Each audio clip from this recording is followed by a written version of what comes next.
Hello everyone, एक बार फिर स्वागत है आप सभी का अपने यूट्यूब चैनल पर। तो फ्रेंड, जैसा कि आप थंबनेल पे देख ही चुके हो, आज की इस वीडियो में हम डिस्कस करेंगे जियोग्राफी के कुछ इंपॉर्टेंट क्वेश्चंस जो मिले आपको आगामी GBT commission, SI conductor, GOIT post को 965, अकाउंटेंट, पंचायत ऑडिटर, पंचायत सचिव, पटवारी, एचपी पुलिस कांस्टेबल और वेरियस एग्ज़ाम जो आने वाले समय में कंडक्ट किए जाने हैं। उन सभी एग्ज़ाम में ये क्वेश्चन जो होंगे वो आपको काफ़ी हेल्पफुल साबित होंगे। तो फ्रेंड्स, आपने करना क्या है, इन क्वेश्चंस के शॉर्ट फॉर्म में नोट्स ज़रूर बना लेने हैं, क्योंकि रिवीजन के टाइम ये क्वेश्चंस आपको काफ़ी हेल्पफुल साबित होंगे।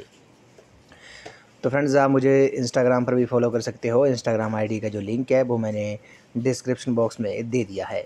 तो फ्रेंड्स, वीडियो को शुरू करने से पहले अगर आप चैनल पर पहली बार विजिट कर रहे हो तो चैनल को सब्सक्राइब भी ज़रूर कर दे और बेल आइकन प्रेस करना ना भूले, ताकि मेरे आने वाली हर वीडियो की नोटिफिकेशन आपको मिलती रहे। तो फ्रेंड्स, वीडियो को शुरू करते हैं। इस वीडियो का ये फर्स्ट क्वेश्चन है। बोला गया कि ज्वालामुखी का जो विस्तृत स्वरूप होता है उसे क्या कहा जाता है? The enlarge form of volcanic crater is called the. तो इस क्वेश्चन का जो करेक्ट आंसर होगा 97 का, भी आपका ऑप्शन नंबर बी हो जाएगा। उसे कालडेरा कहा जाता है। जो ज्वालामुखी का विस्तृत स्वरूप होता है उसे कालडेरा कहा जाता है। अब बात करते हैं ज्वालामुखी के बारे में। तो ज्वालामुखी जो होता है वो एक दरार अथवा निकास होता है, जिसका जो संबंध है वो पृथ्वी के आंतरिक भाग से होता है, जिसमें लावा, ज्वालामुखी, गैस, भाप और ताप खंडमय पदार्थ जो हैं वो बाहर निकलते हैं। ये आपने याद रखना है। जो ज्वालामुखी के प्रकार होते हैं, सक्रियता के आधार पर ज्वालामुखी जो है वो 3 प्रकार के होते हैं। कौन कौन से? एक आपका सक्रिय ज्वालामुखी हो गया, एक प्रसुप्त ज्वालामुखी हो गया और एक शांत ज्वालामुखी हो गया। इनको थोड़ा हम डिटेल में डिस्कस कर लेते हैं। सक्रिय ज्वालामुखी कौन से होते हैं? ऐसे ज्वालामुखी जिनके मुख से हमेशा धूल, धुआं, गैस, वाष्प आदि पदार्थ बाहर निकलते हैं, उन्हें सक्रिय ज्वालामुखी कहते हैं। जैसे इसके एग्जाम्पल कौन कौन से हैं? किलाऊ हो गया, माउंट इरेबस हो गया, ये जो ज्वालामुखी हैं ये सक्रिय ज्वालामुखी हैं। उसी तरह बैरन द्वीप हो गया, ये भी सक्रिय ज्वालामुखी हैं। उसके बाद बात करते हैं प्रसुप्त ज्वालामुखी। तो प्रसुप्त ज्वालामुखी कौन से होते हैं? ऐसे ज्वालामुखी जिनके निकट अतीत में उद्गार नहीं हुआ है और लेकिन इसकी संभावना बनी हुई है, उन्हें प्रसुप्त ज्वालामुखी कहा जाता है। इसके एग्जाम्पल कौन कौन से हैं? क्राकाटाओ हो गया, नारकोडम हो गया, उसी तरह फ्यूजियामा हो गया। ये जो हैं वो आपके प्रसुप्त ज्वालामुखी हैं। उसी तरह इसका जो तीसरा प्रकार है ज्वालामुखी का, भी आपका शांत ज्वालामुखी है। तो जब ज्वालामुखी का उद्गार पूर्णतः समाप्त हो जाता है तो उसके मुख से जल आदि बाहर निकलता है, तब उसे शांत ज्वालामुखी कहा जाता है। इसके एग्जाम्पल कौन कौन से हैं? पोपा हो गया, इंकागुआ हो गया, किलिमंजारो हो गया। ये जो है वो आपके शांत ज्वालामुखी के एग्जाम्पल है। उस कुछ इंपॉर्टेंट फैक्ट के बारे में डिस्कस कर लेते हैं। जैसे विश्व की सबसे ऊंचाई पर स्थित ज्वालामुखी जो है वो एंकागुआ है, एंडीज़ पर्वतमाला पर स्थित है, जिसकी ऊंचाई जो है वो 6960 मीटर है।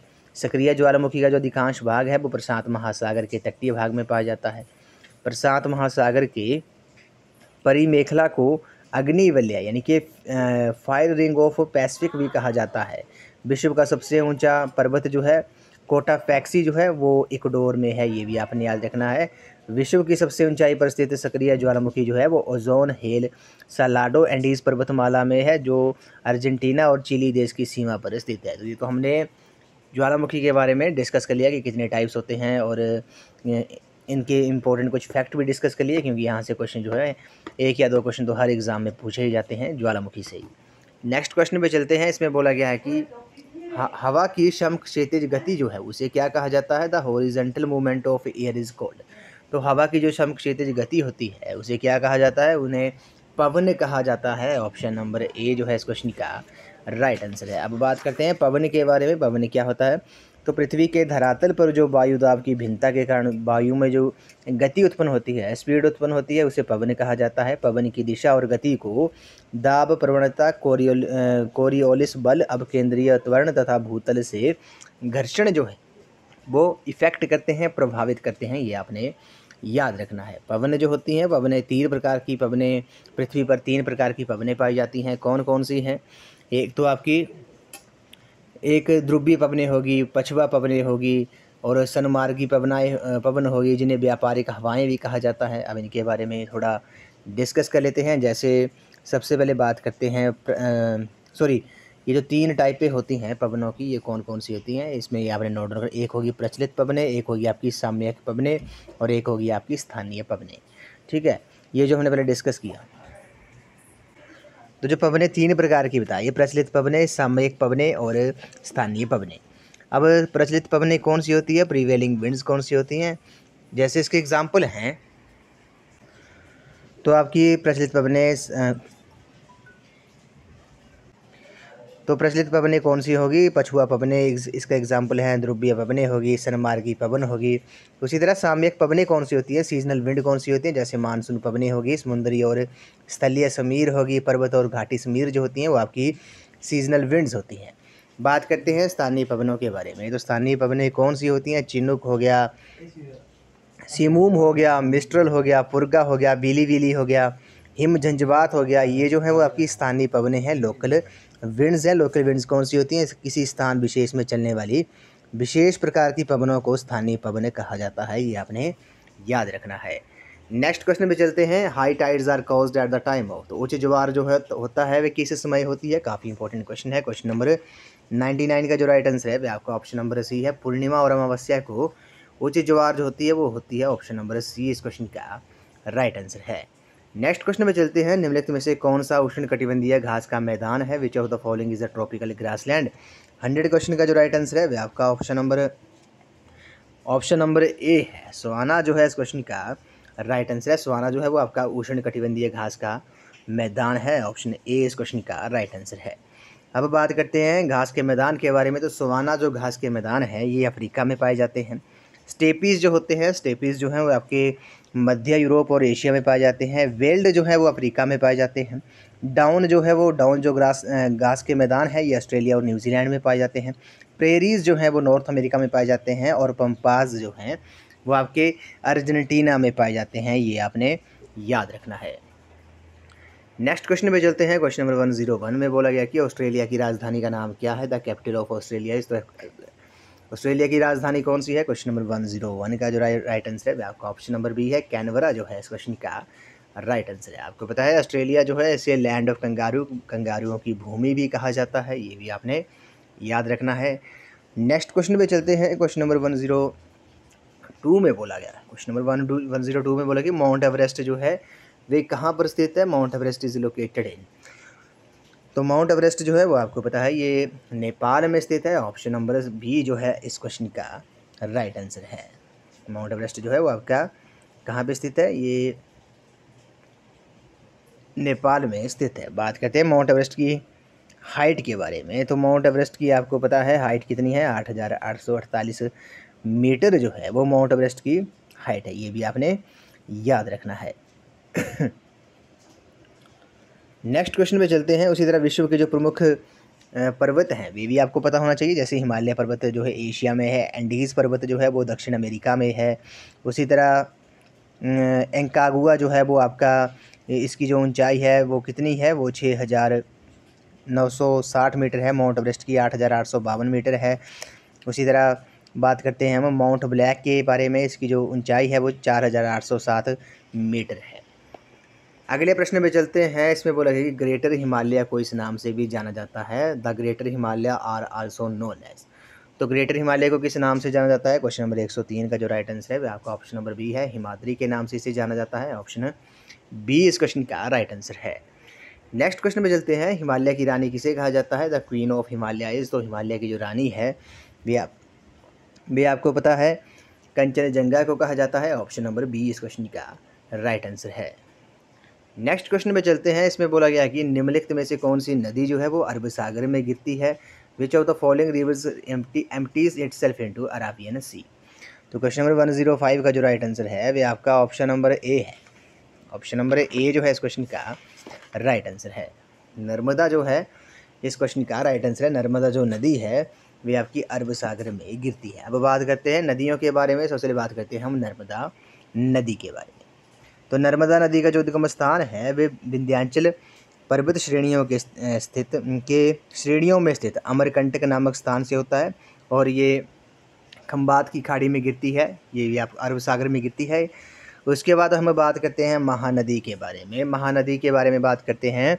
मध्य प्रदेश के रामपुर जिले में सिहवा के समीप 442 मीटर की ऊंचाई से इसका उद्गम स्थल होता है।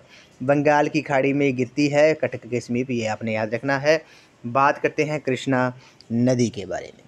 तो कृष्णा नदी का जो उद्गम स्थान है वह महाबलेश्वर के समीप पश्चिमी घाट पहाड़ से होता है और बंगाल की खाड़ी में गिरती है, ये आपने याद रखना है। बात करते हैं कावेरी नदी के बारे में। तो कावेरी नदी का जो उद्गम स्थान है वे कर्नाटक के कुर्ग जिले में स्थित ब्रह्मगिरी पहाड़ी से होता है और ये बंगाल की खाड़ी में गिरती है, ये आपने याद रखना है। तो इनमें से कौन सी नदी जो है वो अरब सागर में गिरती है? तो नर्मदा जो है इस क्वेश्चन का राइट आंसर है। नर्मदा नदी का जो उद्गम स्थान है वे विंध्याचल पर्वत श्रेणियों में स्थित अमरकंटक नामक स्थान से होता है।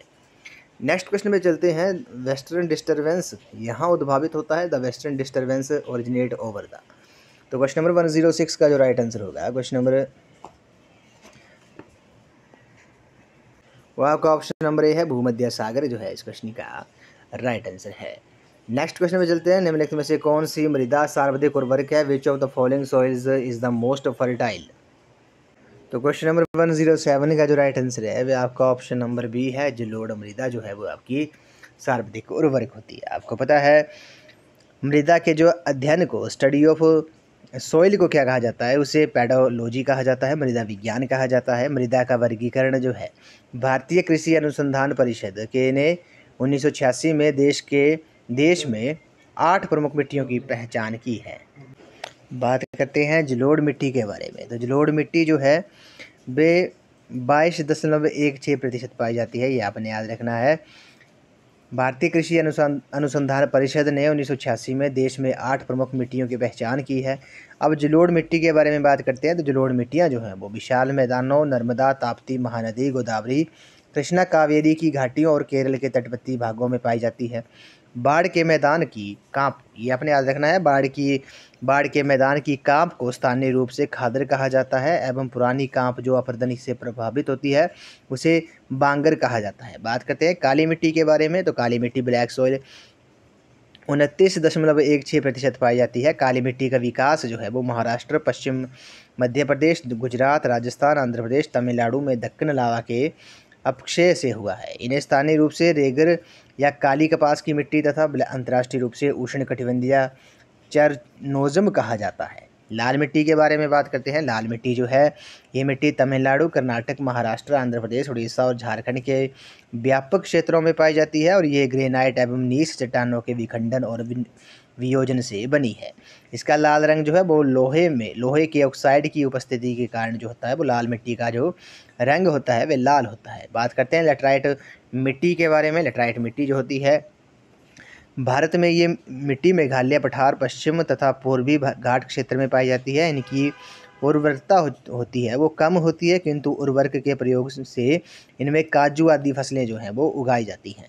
पर्वतीय मिट्टी के बारे में बात करते हैं। पर्वतीय मिट्टी कौन सी होती है? पर्वतीय मिट्टी ये मुख्यतः हिमालय, पश्चिमी घाट, पूर्वी घाट, प्रायद्वीपीय भारत के अन्य पर्वत श्रेणियों पर पाई जाती है। इनमें जीवांश की अधिकता और पोटास, फास्फोरस तथा चूने की कमी जो है वो पाई जाती है, ये आपने याद रखना है। उसी तरह एक होती है आपकी मरुस्थलीय मिट्टी। मरुस्थलीय मिट्टी जो होती है, मरुस्थलीय मिट्टी का विस्तार राजस्थान, सौराष्ट्र, कच्छ, हरियाणा और दक्षिण पंजाब में है। उसी तरह पीट और दलदली मृदा जो होती है, पीट और दलदली मृदा जो होती है ये मृदा वर्षा ऋतु में जलमग्न होने वाले क्षेत्रों में पाई जाती है। ये मिट्टियाँ जो हैं वो केरला में पाई जाती हैं। और लास्ट जो है वो आपकी लवणीय और क्षारीय मिट्टी है। ये मिट्टियाँ पंजाब, हरियाणा, उत्तर प्रदेश, महाराष्ट्र के शुष्क भागों में पाई जाती है और ये रे, कल्लर, उसर, रांदड़, थूर, चौपन आदि स्थानीय नामों से भी जानी जाती है, ये आपने याद रखना है। नेक्स्ट क्वेश्चन पे चलते हैं। भारत में प्रथम नाभिकीय पावर स्टेशन जो है वो कहाँ स्थापित हुआ है? The first nuclear power station in India is established at. तो ये कहाँ पर हुआ है एस्टेब्लिश्ड? काफ़ी इंपॉर्टेंट क्वेश्चन है। क्वेश्चन नंबर 108 का जो राइट आंसर है वो आपका ऑप्शन नंबर ए है, तारापुर जो है इस क्वेश्चन का राइट आंसर है। अगले प्रश्न में चलते हैं। इसमें बोला गया है कि निम्नलिखित में से किसे सफ़ेद कोयला भी कहा जाता है? Which of the following is called white coal. तो सफ़ेद कोयले के नाम से किसे जाना जाता है? क्वेश्चन नंबर 109 का जो राइट आंसर है आपका ऑप्शन नंबर सी है। हाइड्रो इलेक्ट्रिसिटी को सफ़ेद कोयला भी कहा जाता है, ऑप्शन नंबर सी जो है इस क्वेश्चन का राइट आंसर है। अगले प्रश्न में चलते हैं। इसमें बोला गया है कि निम्नलिखित में से कौन सी झील जो है वो झींगा उत्पादन के लिए काफ़ी प्रसिद्ध है? Which of the following lakes in India is known for its prawn production. तो कौन सी झील जो है वो झींगा उत्पादन के लिए काफ़ी प्रसिद्ध है? क्वेश्चन नंबर 110 का जो राइट आंसर है वह आपका ऑप्शन नंबर सी है, चिल्का झील जो है, चिल्का झील जो है इस क्वेश्चन का राइट आंसर है। बात करते हैं झीलों के बारे में। चिल्का झील कहाँ पर है, ये भी आपको पता होना चाहिए। ये उड़ीसा में है। कहाँ पर है? उड़ीसा में है। और ये झींगा उत्पादन के लिए काफ़ी प्रसिद्ध है, ये भी आपने याद रखना है। बात करते हैं बुलर झील के बारे में, ये जम्मू कश्मीर में है, ये भी आपने याद रखना है। बात करते हैं सांबर झील के बारे में, सांबर झील आपकी राजस्थान में है। लोकटक झील जो है, लोकटक झील को लाइफ लाइन ऑफ मणिपुर भी कहा जाता है, मणिपुर स्टेट में है। बात करते हैं सुकना झील चंडीगढ़ में है। उसी तरह फुलहर झील जो है वो उत्तर प्रदेश में है। उगियाम झील जो है वो आपकी मेघालय में है, ये आपने याद रखना है। और परशुराम कुंड जो झील है ये आपकी अरुणाचल प्रदेश में है, ये भी आपने याद रखना है। भीमताल झील होगी, नैनीताल झील होगी, ये उत्तराखंड में है, ये भी आपने याद रखना है। रेणुका झील जो है वो हिमाचल प्रदेश स्टेट में है, इंपॉर्टेंट है, एग्जाम में पूछ लिया जाता है। उसके बाद टॉपिक है ऋतुओं के आधार पर जो फसलों का वर्गीकरण होता है उनके बारे में बात कर लेते हैं। जैसे रबी की फसलें कौन सी होती हैं? ये अक्टूबर नवंबर में बोई जाती हैं और मार्च अप्रैल में काटी जाती हैं। जैसे गेहूं, चना, मटर, सरसों आदि जो हैं ये आपकी रबी की फसलें हैं। बात करते हैं खरीफ की फसलों के बारे में। खरीफ की फसलें कौन सी होती हैं? ये जून जुलाई में बोई जाती हैं और नवंबर दिसंबर में काट ली जाती हैं। जैसे धान, गन्ना, तिलहन, ज्वार, बाजरा और मक्का जो है ये आपकी खरीफ की फसलें हैं। बात करते हैं जायद फसल कौन सी होती है? ये मई जून में बोई जाती हैं और जुलाई अगस्त में काट ली जाती हैं। जैसे राई, मक्का, ज्वार जो हो गया ये आपकी जायद फसलें हैं। नकदी फसलें कौन सी होती हैं? ये वे फसल होती हैं जो व्यापार के उद्देश्य से किसानों द्वारा उगाई जाती है। जैसे कपास, गन्ना, तंबाकू, जूट। ये तो हमने बात कर ली ऋतुओं के आधार पर जो फसलों का वर्गीकरण होता है उसके बारे में हमने बात कर ली। अब बात करते हैं सौरमंडल के कुछ इंपॉर्टेंट फैक्ट के बारे में, कुछ महत्वपूर्ण तथ्यों के बारे में। जैसे सबसे बड़ा ग्रह जो है वो सौरमंडल का कौन सा है? बृहस्पति है। सबसे छोटा ग्रह कौन सा है? बुध है। पृथ्वी का उपग्रह कौन सा है? चंद्रमा है। सूर्य से निकट सबसे निकट ग्रह जो है वो आपका बुध है। सूर्य से सबसे दूर स्थित जो है वो आपका वरुण ग्रह है। पृथ्वी के निकट सबसे निकट ग्रह कौन सा है? शुक्र है, ये आपने याद रखना है। सबसे अधिक चमकीला ग्रह जो है वो आपका शुक्र है। सबसे अधिक चमकीला तारा जो है वो साइरस है, ये आपने याद रखना है। सबसे अधिक उपग्रहों वाला जो ग्रह है वो आपका बृहस्पति है। सबसे अधिक ठंडा ग्रह जो है वो आपका वरुण है। सबसे अधिक भारी ग्रह जो है वो आपका बृहस्पति है। बृहस्पति को विंटर प्लैनेट के नाम से भी जाना जाता है। रात्रि में लाल दिखाई देने वाला जो ग्रह है उसे मंगल कहा जाता है। सौरमंडल का सबसे बड़ा उपग्रह जो है वो आपका गैनीमेड है। उसके बाद बात करते हैं सौरमंडल का सबसे छोटा उपग्रह कौन सा है? वो डीमोस है। ब्लू प्लैनेट जो है वो किसे कहा जाता है? नीला ग्रह पृथ्वी को कहा जाता है, ये आपने याद रखना है। भोर का तारा, मॉर्निंग स्टार और इवनिंग स्टार जो है वो शुक्र ग्रह को कहा जाता है। भोर का तारा, सांझ का तारा, ये शुक्र ग्रह को कहा जाता है। एग्जाम में अगर आपसे पूछा जाता है कि सौरमंडल का सबसे गर्म ग्रह कौन सा है तो वो शुक्र है, ये आपने याद रखना है, एग्जाम में कई बार पूछा गया है। पृथ्वी की बहन जो है वो भी शुक्र को कहा जाता है। सौंदर्य का देव जो है वो भी शुक्र ग्रह को कहा जाता है। ग्रीन प्लैनेट के नाम से किसे जाना जाता है? हरा ग्रह जो है वो आपका अरुण को कहा जाता है। विशाल लाल धब्बे वाला जो ग्रह है वो उसे बृहस्पति को कहा जाता है, ये आपने याद रखना है। अगले प्रश्न चलते हैं। सूर्य की सतह का जो तापमान है वे कितना मापा गया है? काफ़ी इंपॉर्टेंट क्वेश्चन है। क्वेश्चन नंबर 98 का जो राइट आंसर है वो आपका ऑप्शन नंबर ए है। 6000 डिग्री सेल्सियस जो है वो सूर्य की सतह का तापमान मापा गया है। अगले प्रश्न में चलते हैं। वायुमंडल में ओजोन छिद्र का पता चला जो कहाँ पर स्थित है? The ozone hole is detected in the atmosphere where it is located. तो आपको पता है ये जो है आपका अंटार्कटिका के ऊपर पता चला है कि वायुमंडल में ओजोन होल का पता चला है जो अंटार्कटिका के ऊपर स्थित है। ऑप्शन नंबर बी इस क्वेश्चन का राइट आंसर है। अगले प्रश्न में चलते हैं। निम्नलिखित में से किस कारण के लिए वन के बृहत क्षेत्र को सुरक्षित रखना जो है वो आवश्यक है, जरूरी है? क्वेश्चन नंबर 100 का जो राइट आंसर है वो आपका ऑप्शन नंबर सी है। पारिस्थितिक संतुलन जो है, इकोलॉजिकल बैलेंस जो है इस क्वेश्चन का राइट आंसर है। अगले प्रश्न में चलते हैं। भारत का पश्चिमी तट किस कारण से पूर्वी तट की तुलना में दक्षिण पश्चिम मानसून से अधिक वर्षा प्राप्त करता है? इसका रीज़न क्या है? क्योंकि पश्चिमी घाट जो है वो वर्षा करने वाली पवनों को जो है वो रोक लेता है। ऑप्शन नंबर बी इस क्वेश्चन का राइट आंसर है। इस वीडियो को ये लास्ट क्वेश्चन है। प्रवाल भित्ति के संरक्षण के लिए भारत सरकार ने किसे समुद्री उद्यान घोषित किया है? क्वेश्चन नंबर 102 का जो राइट आंसर होगा वो आपका ऑप्शन नंबर ए है। कच्छ की खाड़ी को प्रभात भित्ति के संरक्षण के लिए भारत सरकार ने समुद्री उद्यान कच्छ की खाड़ी को घोषित किया है, ये आपने याद रखना है। ऑप्शन नंबर ए इस क्वेश्चन का राइट आंसर है। एक क्वेश्चन और डिस्कस कर लेते हैं। उमियन जल शक्ति परियोजना बांध जो है वो कहाँ स्थित है? The Umiam hydro power project dam is located near. तो ये कहाँ पर स्थित है? ये आपको पता है, ये शिलोंग में है, मेघालय स्टेट में। ऑप्शन नंबर डी इस क्वेश्चन का राइट आंसर है। तो फ्रेंड्स आज की इस वीडियो में बस इतना ही। आज हमने जियोग्राफी के कुछ इंपॉर्टेंट क्वेश्चन डिस्कस किए जो मेनली आपको आगामी HPPSC JBT commission SI conductor JYT post को 965 panchayat auditor panchayat secretary accountant और वेरियस एग्ज़ाम जो JOA कंडक्ट किए जाने वाले समय में उन सभी एग्ज़ाम में ये क्वेश्चंस आपको काफ़ी हेल्पफुल साबित होंगे। तो फ्रेंड्स आई होप आपको ये वीडियो पसंद आई होगी। तो वीडियो को लाइक शेयर एंड कमेंट जरूर कर दें और चैनल को भी सब्सक्राइब कर दें, बेल आइकन प्रेस करना ना भूलें ताकि आने वाली हर वीडियो की नोटिफिकेशन आपको मिलती रहे। तो आज की इस वीडियो में बस इतना ही। तो थैंक यू फ्रेंड्स।